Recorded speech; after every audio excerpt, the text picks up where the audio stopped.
There is a big push to implement wealth taxes, with the intention of both raising revenue and reducing inequality. But is this approach truly beneficial for the overall economy, or is it driven by moralistic motivations? Let's delve deeper into the concept of wealth taxes and explore an alternative perspective. Before we proceed, let's consider the existing system of taxing income. When you earn money, a portion of it is already subject to taxation. Whether you advocate for higher or lower income taxes, this practice is well established at the state and local levels. After taxes are deducted from your income, you allocate some for spending and save the rest. It's no surprise that individuals with higher incomes tend to save a significant percentage of their after-tax earnings. However, these savings are not simply stashed away in secret locations or hidden beneath mattresses. They play a crucial role in the economy as investments. This accumulated wealth represents the income that has already been taxed or not spent on consumption, and it is directed towards potentially profitable opportunities for economic growth. Now, let's explore the concept of a wealth tax. While an income tax targets the flow of income in a given year, a wealth tax aims to tax the stock of savings accumulated from previously taxed income. It follows a rather straightforward premise. You have money remaining after your income is taxed, and when you spend a portion of that money, we want a share of it. But it doesn't end there. Even if you still have wealth left, the call for a wealth tax persists indefinitely. At first glance, this approach may seem harsh and punitive, reflecting a form of economic puritanism. However, let's consider an alternative way to view the situation. And for that, let's turn to an unlikely character, the dog. The usual argument supporting a wealth tax is that wealth is created in partnership with society. Government institutions, such as the police, courts, and military, provide protection and ensure the enjoyment of wealth. As a result, proponents argue that the wealthy, regardless of their previous tax contributions, still owe more because they possess wealth. It's portrayed as part of the social contract that everyone, including the wealthy, agrees to by living in society and creating things valued by society.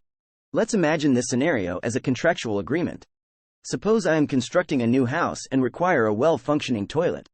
I engage a plumber, and together we establish the specifications, installation details, and a mutually agreed upon price. As I've mentioned before, every voluntary agreement on price inherently stems from a disagreement about value. If I pay the plumber $1,500 for the parts, equipment, and labor involved in installing the toilet, it implies that I value the toilet at more than that amount, let's say $10,000. After all, a house without a toilet is far from ideal. The skilled plumber, on the other hand, can procure the necessary supplies for $300, earning a profit of $1,200 for approximately 6 hours of labor or $200 per hour, a reasonable compensation.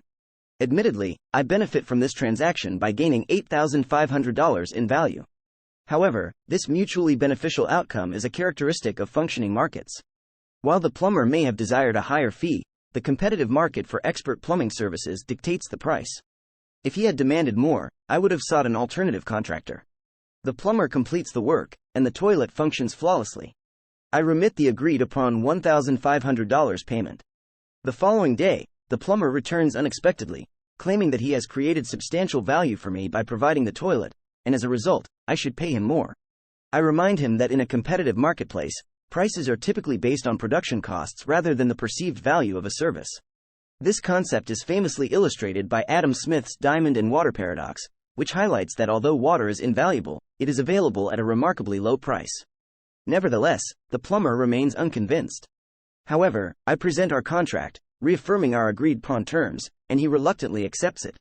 With my house now nearing completion, I realize that having security protection, similar to the toilet, will significantly enhance its value. I am willing to pay for the assurance of living in my house without fear of attacks or robberies. In conclusion, while the case for implementing wealth taxes seems compelling from the perspective that wealth is created in partnership with society, we should also consider alternative viewpoints. By viewing these transactions as contractual agreements, we can appreciate that pricing in markets is often based on production costs rather than the subjective value assigned to a service or good. As we navigate this complex topic, let us remember that thoughtful examination and open dialogue are essential to shaping effective and fair economic policies. Thank you for joining us today. If you found this discussion valuable, please subscribe to our channel for more insightful content. Subscribe Libertarian Facts.